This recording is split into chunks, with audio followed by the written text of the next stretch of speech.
आजकल लोगों का वर्कलोड से स्ट्रेस फील करना या फ्रस्ट्रेटेड फील करना आम बात है और ये किसी एक सेक्टर की बात नहीं है, ये लगभग हर एक सेक्टर की बात है। लेकिन एक सेक्टर ऐसा है जहाँ पे लोगों के काम करने के तरीके को अगर आपने जान लिया तो शायद स्ट्रेस फील ना करें, लेकिन वहाँ के काम करने के समय जो डॉक्यूमेंटेशन करते हैं वो लोग, अगर उससे आपने जान लिया, मतलब अगर देसी भाषा में बोला जाए तो इतने जो बही खाता करते हैं, वो जो काम करते समय इतने सारे मैनुअली एंट्री वो करते हैं, जो बही खाता वो बनाते हैं, अगर उस प्रोसेस को अगर आपने जान लिया तो पक्का आप स्ट्रेस फील करोगे। अगर आपको लग रहा है कि क्या ही भाई इतना सारा डॉक्यूमेंटेशन ये लोग कर लेते हैं, तो इस छोटे से एग्जाम्पल को जानने के बाद आप पक्का मेरी बातों से एग्री करेंगे। इस एग्जाम्पल में हम 2 प्याली चाय बनाने वाले हैं और देखेंगे कि ये लोग इतना डॉक्यूमेंटेशन करते हैं, इसका वजह क्या है। तो चाय बनाने के लिए हमें क्या चाहिए होती है? हमें चाहिए होती है दूध, चीनी और चाय पत्ती। सबसे पहले आप जाकर मार्केट से ये तीनों चीज़ें खरीद के ले आइए, और ऐसा नहीं कि आप कहीं से भी खरीद सकते हैं। फिक्स एक दुकान होगी, है ना, 1 या 2 दुकान होगी, वहीं से आप इसको लेके आइए। जैसे ही आप इसे लेके आते हैं तो आप एक डायरी साथ में रखिए और एक घड़ी भी साथ में रखिए।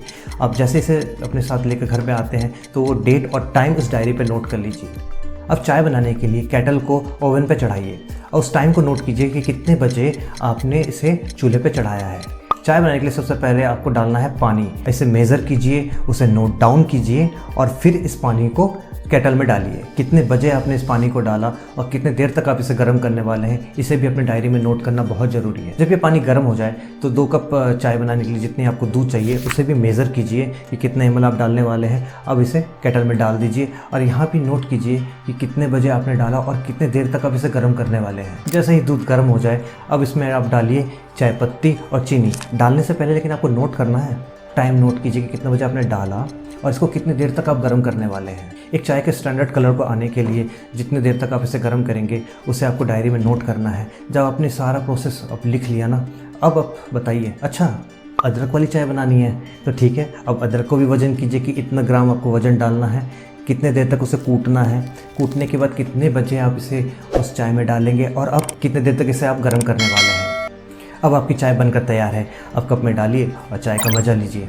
लेकिन अब बताइए कि अगर आपको ये काम रोज़ करना पड़े, बार बार करना पड़े, तो कितने लोग हैं कि आप चाय बनाएंगे, चाय बनाना छोड़ देंगे। आई एम श्योर अब आप मेरी बात से रिलेट कर सकते हैं कि ये सेक्टर में कितना डॉक्यूमेंटेशन करना पड़ता होगा। ये तो सिर्फ एक चाय बनाने का प्रोसेस मैंने बताया, यहाँ पे आपको हर एक कदम पे हर एक चीज़ को नोट करना पड़ता है कि कब काम आपने कितने बजे किया, किसने किया।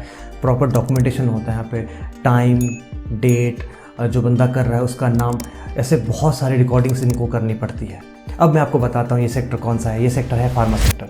फार्मा इंडस्ट्री की ऐसी इंडस्ट्री है जहाँ पे हर कदम पे आपको नोट डाउन करना पड़ता है, डॉक्यूमेंटेशन करना पड़ता है, और ये इनकी कोई मजबूरी नहीं है, ये नीड है, ये इस इंडस्ट्री की नीड है। यहाँ पे हर एक चीज़ को डॉक्यूमेंट करना पड़ता है। फार्मा सेक्टर बहुत ही रेगुलेशन के साथ चलता है और फार्मा सेक्टर का जो डॉक्यूमेंटेशन का प्रोसेस है उसमें एक बहुत ही सुंदर सा कोट है, if it is not written it didn't happen.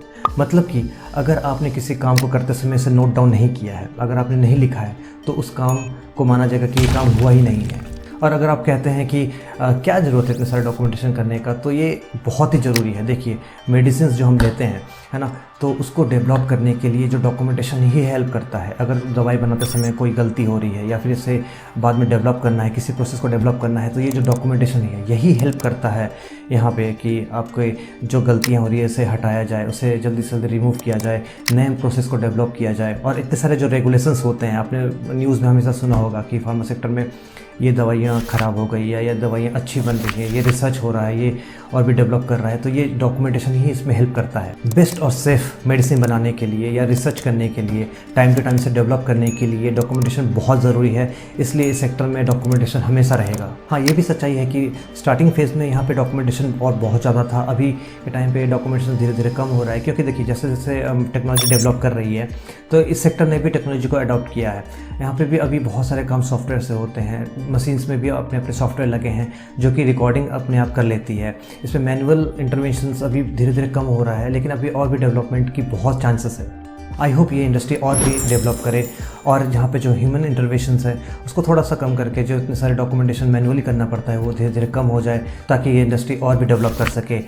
और मेरा सैल्यूट है उन सभी दोस्तों का जो इस इंडस्ट्री में काम कर रहे हैं, इस फार्मा इंडस्ट्री में काम कर रहे हैं और अपना पूरा एफर्ट देकर हमारे लिए सेफ मेडिसिन प्रोड्यूस करते हैं। अगर ये वीडियो आपको अच्छी लगी तो ज़रूर बताएं कि कौन से टॉपिक को मुझे नेक्स्ट वीडियो में कवर करना चाहिए।